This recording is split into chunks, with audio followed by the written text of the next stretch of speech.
I have never terrorized anyone. I'm the most sweet human being. I don't know. Absolutely. I'll make up my mind at the end of this interview. Okay.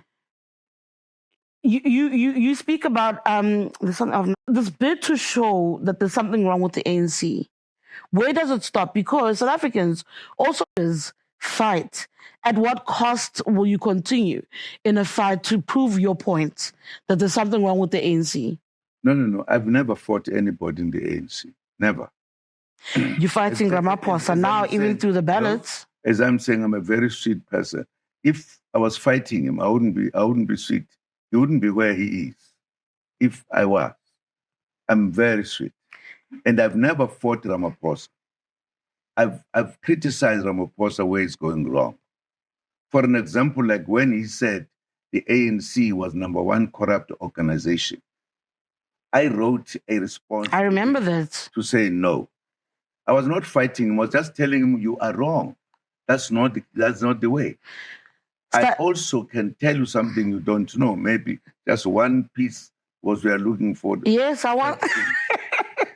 When a campaign by the ANC, which included him, were saying I must resign from the ANC before I finished what you call. Before 2017. Yes. I realized that this is going to make the ANC fight within itself. On my own, I asked to see him to discuss that matter with his secretary, Mahashule. And I met with them in Cape Town. And I said, I've taken my decision to resign as the president of the ANC because I don't want the ANC to fight because of me. So I've taken a decision to resign. I then explained how I was going to do it and what will I do and every other thing. And I said, I'm trying to avoid the fight within the ANC. And I said, report it to the National Executive Committee, and this is what I think we should do.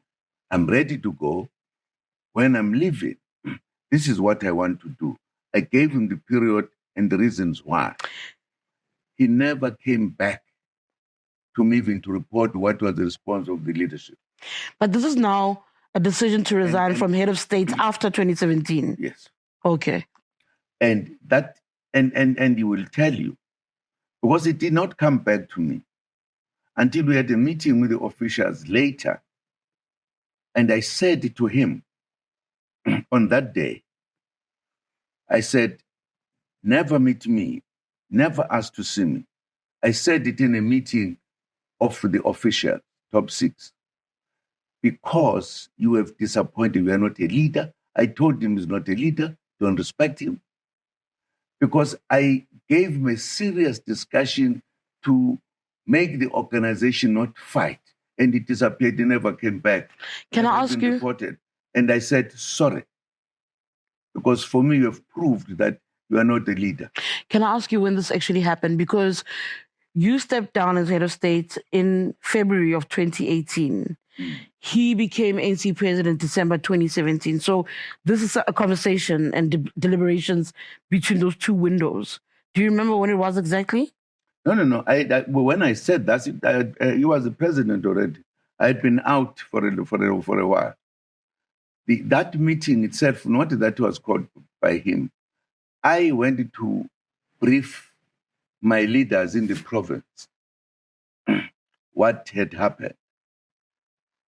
They then went to the National Executive Committee because they were hearing this for the first time, as we are hearing it for the first time. I'm a little bit confused by the timeline. That's why I'm looking at you like this. Yes. No, I was no longer there. I was sitting here.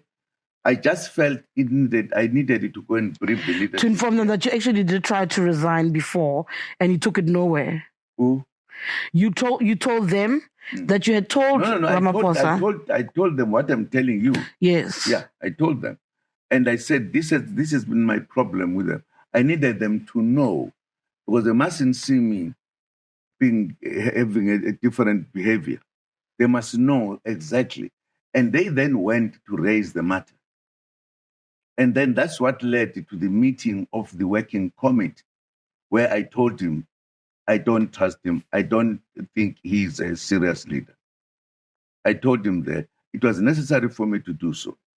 I'm just explaining to you so that you shouldn't say, I'm just talking. There are things that I discussed with him properly, politically, and otherwise.